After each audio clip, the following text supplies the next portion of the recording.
Hi, I'm Alex, I'm 29, and last Sunday, I learned that a $50,000 gift can buy a lot of engine, but zero respect. I'd been dating Chloe for 3 years. She was beautiful, ambitious, and utterly obsessed with appearances, which was a trait she inherited directly from her parents, Vivian and George. They were the kind of people who only spoke in hushed tones about their summer house in Martha's Vineyard and treated my job, I'm a software engineer for a growing startup, like it was a glorified hobby. Anyway, it was Chloe's birthday, and I wanted to do something massive. She'd been driving a clapped-out hatchback since college, and I decided to surprise her with a brand-new, deep metallic blue Audi Q5, a respectable, mid-luxury SUV, exactly $52,000, which represented 6 months of my savings and a whole lot of careful budgeting. I arranged the reveal at her parents' sprawling, slightly pretentious suburban home, figuring the grand setting would match the grand gesture. We walked into the circular drive, and there it was, big red bow and all. Chloe shrieked, tears welling up, the genuine, happy kind, success. I felt like I'd finally bridged the gap between my humble background and their high expectations. Then Vivian, Chloe's mother, glided over, scrutinizing the car like it was a questionable antique. She didn't hug me or offer congratulations. She tapped the hood with a perfectly manicured finger, turning to George. "Oh, it's an Audi AQ5. Her tone managed to turn the word Audi into something vaguely offensive. She looked at me, her face a mask of patronizing concern. "Alex dear, that's so thoughtful, truly, but I think perhaps we should keep the keys here, with us, for now." I blinked. "Keep the keys? But it's Chloe's." "Yes, but you know Chloe, she's terribly forgetful, and this car," Vivian continued, sighing dramatically, "is quite an investment. We don't want anything happening to it." George stepped in, placing a heavy hand on my shoulder, his voice equally condescending. "What Vivian means, son, is that this vehicle needs a proper home, one with a garage that is temperature-controlled and, frankly, drivers who understand the finer points of maintaining a machine of this caliber. No offense, but we see where you park your little Corolla every day. It's out in the elements. This Q5 is not suitable for that kind of exposure. We'll handle the driving until you get your financial footing sorted out, all right?" He winked, signaling that he thought this was a perfectly normal, caring suggestion. They had just told me, in the politest, most entitled way possible, that I wasn't good enough to even touch the car I had spent tens of thousands of dollars to buy, let alone drive it. I stood there, holding the title deed, feeling like the world's most pathetic delivery boy. My jaw was clenched so tight I thought I might crack a molar.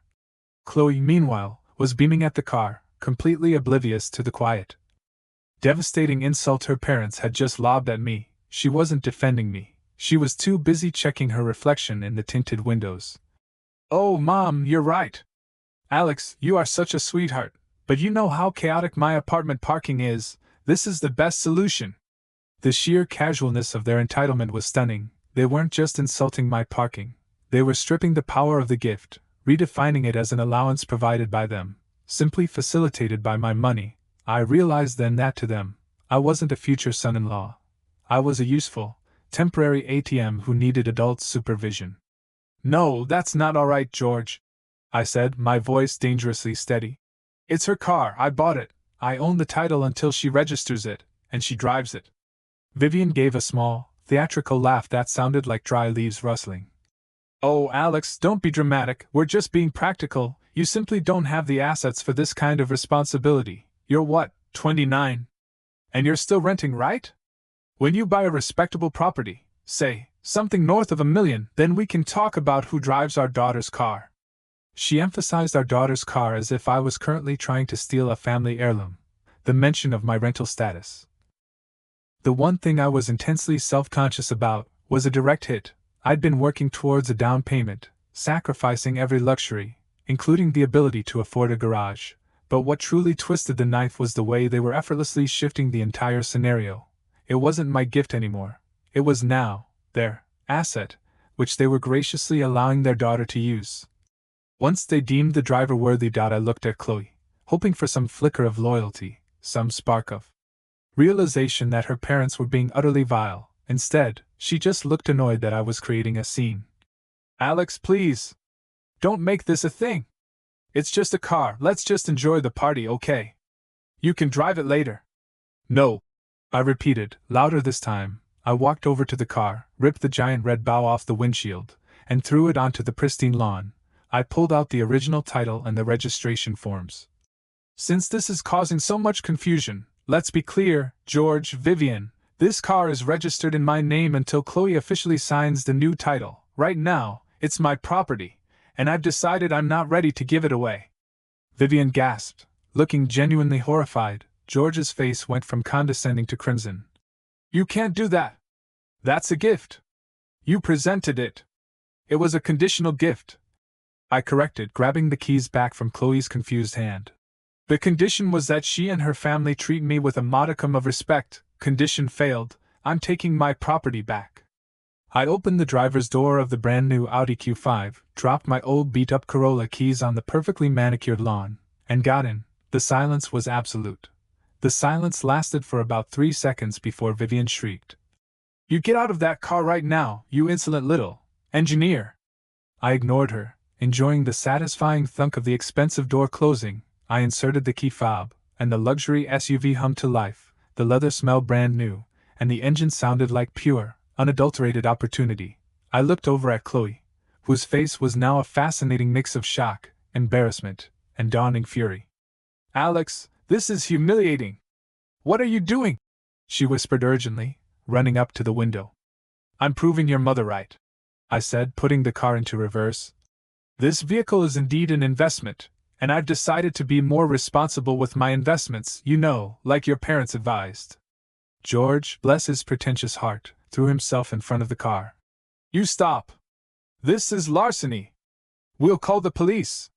I leaned on the horn, a loud, European blast that shattered the suburban calm, and George scrambled out of the way, clutching his chest like he was having a heart attack. I executed a smooth 3-point turn, the car's sensors beeping politely at the impending doom of George's lawn gnome collection. As I pulled out onto the street, I glanced in the rearview mirror. Chloe was standing in the driveway, holding the now ruined red bow, while Vivian was frantically pulling out her phone, undoubtedly to call her lawyer or, failing that, an exorcist.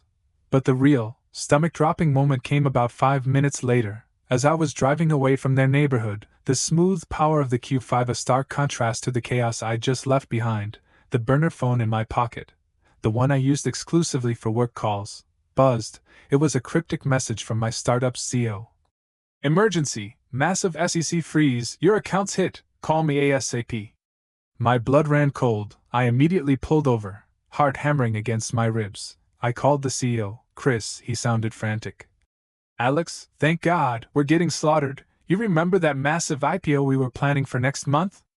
It's off. A major whistleblower just dropped a document trove suggesting our main investor has been running a massive, decades-long shell corporation scheme. The SEC isn't just investigating. They froze the accounts of every key employee who held significant stock options as collateral, including yours. All your personal savings, your stock options, everything that was tied up in the company. It's locked down. You can't touch a dime.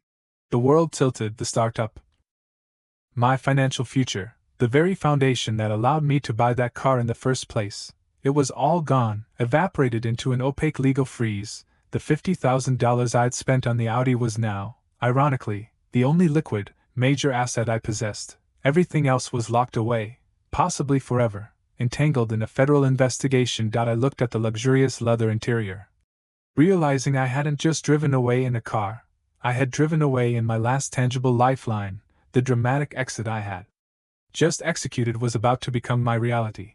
I was financially ruined, embroiled in a massive corporate scandal, and currently sitting in the one object that represented my entire liquidated savings. My prideful revenge had perfectly positioned me to deal with my sudden, total poverty. I sat there for a long time, the Audi's climate control humming softly, a silent monument to my shattered financial life. The irony was so thick I could almost choke on it. George and Vivian had accused me of not having the assets to own this car, and within minutes, they had been technically proven right. My bank balance was effectively zeroed out, awaiting the outcome of a massive federal probe. If I hadn't taken the car back, I would literally have nothing left but my beat-up Corolla, which was still sitting forlornly on George's lawn. Chris, my CEO, was desperate. Alex, listen, the good news is, we think you're clean, but you're collateral damage. The bad news is, it could take months, maybe years. To untangle this, you can't access your savings, your apartment lease is up next week, and your salary direct deposit is frozen. We're fighting this. But you need to disappear for a while. Lay low, we'll find a way to get you cash under the table. But right now, you are a ghost. A ghost, a broke ghost with a brand new, eye-catching luxury SUV that screamed suspicious wealth. I disconnected the call, realizing I couldn't go back to my apartment. My landlord, a stickler for rules, would demand payment I couldn't provide. I was essentially homeless, all thanks to a corporate scandal I had no part in, and the only roof over my head was the panoramic sunroof of a $50,000 German machine. My immediate thought was to sell the car, quick cash. But the title was still technically in my name, and any large transaction would immediately flag the SEC, potentially linking me to the investigation I was trying to avoid. I had to keep the car. It was my shelter, my only means of transportation, and my biggest problem all at once. I decided to head south, away from the city, away from the sleek, judgmental world of Chloe's parents. As I drove, I saw a familiar older model sedan flashing its lights behind me. It was a dark green Volvo, unassuming, and driven by a man I vaguely recognized, Mr. Henderson, an old, quiet investor in our startup who was known for his eccentric brilliance and extreme paranoia regarding the financial markets. I had only met him once, but he was legendary in the tech world for walking away from deals just moments before they imploded. I pulled over. Henderson pulled up beside me and lowered his window. He looked like he was about to give me a lecture about the environment, dressed in a faded jacket and thick glasses. "Alex," he said, his voice a low, raspy whisper. "I saw the news. I knew that investor, Sterling, was a viper. You're ruined, completely locked down." "I am," I admitted, surprised he tracked me down so quickly. He leaned in, his eyes darting around the empty road. "The reason your company imploded wasn't just the shell corporations. Sterling was trying to steal a core piece of IP, an encryption algorithm you helped design. He planned to use the investigation chaos as cover to buy the company for pennies and strip the assets. He almost got away with it. But you, Alex, you drove away in the only clean, large asset you have left. That little stunt with the Audi? Pure genius." I was completely lost. "It was just pride." "No," Henderson whispered. "It was providence, because you need to understand something. That Audi is not a car, it is a bunker, and I have a proposition for you. I know exactly where the core IP, the key to the company, is hidden. And I know how to get it back before Sterling can finish his scheme. But I need a clean operative, someone who is legally broke and off the grid. You are now the perfect man for the job." Henderson didn't wait for my agreement. He simply threw a worn, leather-bound notebook through my open window and sped off in his Volvo, disappearing into the twilight like a financial bat signal. I opened the notebook. It wasn't full of philosophical ramblings, but highly encrypted notes and schematics. Interspersed were details about my startup's inner workings and, most crucially, a sequence of events outlining the downfall orchestrated by the main investor, Sterling. Henderson claimed that Sterling hadn't just intended to steal the company. He was specifically after the Phoenix algorithm, a next-gen encryption key that I, as lead architect, had been developing for the past 2 years. The notebook explained that the algorithm was stored not in the company's servers, which were now locked down by the SEC, but on a specialized, custom-built quantum drive. Where was this drive? Hidden in plain sight, inside a dummy asset Sterling would never suspect. The most ridiculous part? The notebook suggested the quantum drive was embedded inside a particular, rare, and high-value antique. I had to use the Audi as my stealth mobile, which was hysterical. A large, expensive, deep blue SUV is the opposite of stealthy. I had to immediately find a way to make it disappear, or at least change its identity. My first move was to hit a large, anonymous auto parts store. I spent the last of the physical cash I had in my wallet on the cheapest, darkest window tint I could find, a set of generic black license plate frames, and a couple of those ridiculously large, fluffy dice to hang from the rearview mirror.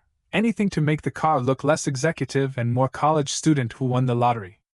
It was a terrible disguise, but it was all I could manage on the fly. I spent the next 24 hours decoding Henderson's notes, which led me to the likely location of the antique, an exclusive, high-security storage facility in a sleepy, affluent town 2 states away. Henderson's notes were explicit. Sterling was closing in, and the window to retrieve the Phoenix algorithm was exactly 72 hours. After that, Sterling would legally acquire the antique as collateral and extract the drive.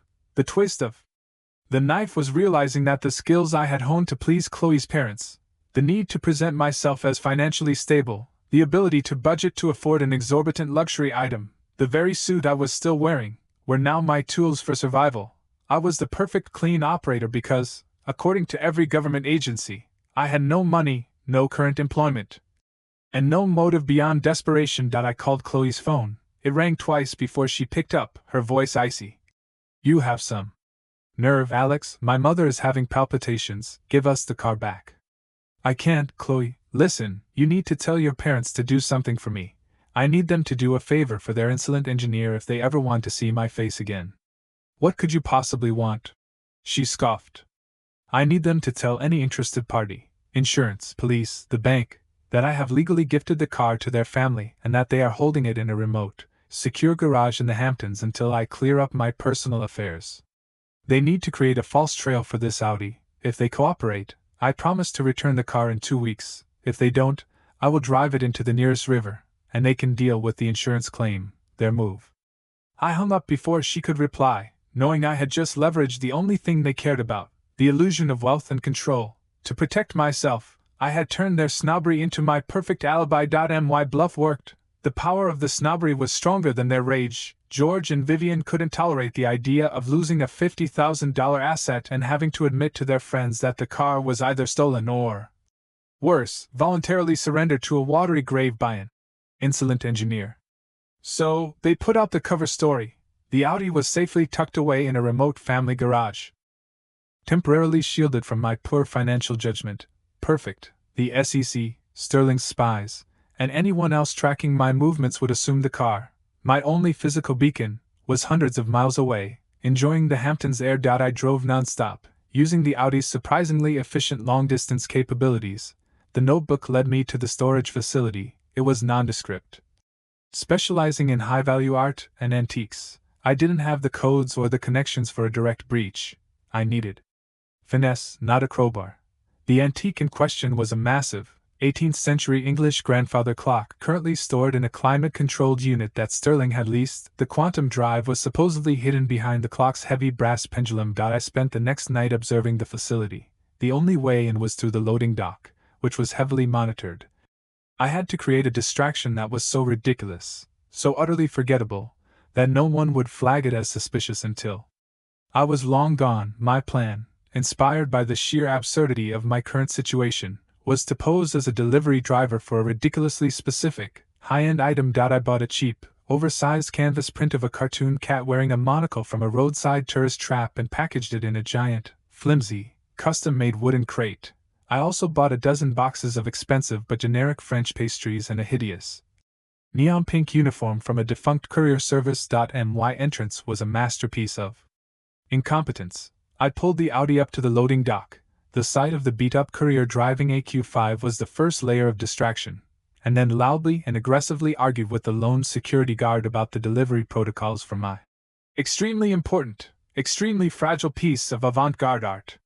I pretended to drop the pastry box, scattering buttery croissants everywhere, as the security guard, irritated and distracted by the ridiculous scene, turned his back to grab a broom. I slapped a high-tech electronic bypass sticker, provided by Henderson's Notes, onto the loading dock's security panel. The door slid open with a soft, expensive electronic sigh. I ditched the ridiculous box, grabbed a small satchel, and slipped inside. The storage facility was a labyrinth of white walls and humming environmental controls. I found Sterling's unit quickly. The lock was a sophisticated electronic deadbolt, but the code was, hilariously, a date Henderson had predicted, his daughter's birthday. Sterling, for all his paranoia, had a sentimental weakness. The clock was huge. I managed to pry open the back access panel. There, secured behind the ornate brass pendulum, was a small, titanium cube, the quantum drive containing the Phoenix algorithm. I carefully swapped the real drive with a dummy cube I'd fashioned from a block of concrete wrapped in aluminum foil, just to buy myself a few more hours of cover. I walked out of the facility 5 minutes later, still yelling dramatically about the security guard's poor attitude regarding my art delivery. I drove the Q5 away, the Phoenix algorithm secured in my satchel. I had successfully pulled off a high-stakes corporate heist, and the only witnesses were a disgruntled security guard and a pile of stale French pastries. I was ruined financially, but I had just saved my company's intellectual property. Henderson finished his terrible coffee, settling the score. When you return, your accounts will be unfrozen, and you'll be financially restored. However, Sterling's desperate agents trying to find the car cornered George. He, in his supreme arrogance, loudly refused their bribe and maintained the ridiculous lie that the Q5 was safe in the Hamptons garage. This convinced the agents that George was actively hiding the stolen asset. They reported the Q5 as a stolen vehicle being used for fraud to the local police. I laughed. A sharp, relieved sound. George's snobbery had finally become his undoing. He exchanged a minor moment of pride for a major legal headache. Henderson stood up, pushing a clean cashier's check across the table. A generous year's salary for my expenses. Take a week, Alex, then go home and claim your victory. You earned the car. But they earned the consequences. I drove the Audi Q5 back to the city a week later, financially solvent and legally cleared. My first stop was Chloe's house. I parked the bright blue Q5 squarely in the center of the driveway. Police cars were already present, and George and Vivian looked utterly defeated. Speaking to two grim-faced officers, I walked up to the door and presented the keys and the clean, new title to Chloe. It's officially registered to you, Chloe. Happy belated birthday. Vivian stared at the car, her face a mask of ruined entitlement. I looked at the officers. I simply brought the vehicle back and presented the official, legitimate title, clarifying any confusion about its ownership. Now, my future in-laws can explain to you why they've been lying about the whereabouts of this legally purchased gift for the past week. I walked back to the Audi, retrieved my old Corolla keys from the glove box, and tossed the Q5 keys back to a shell-shocked Chloe. I got into my old car and drove away, leaving the $50,000 gift and the resulting legal consequences exactly where they belong. With George and Vivian, I was free, financially whole, and had proven that some gifts come with a heavy price tag for the recipient.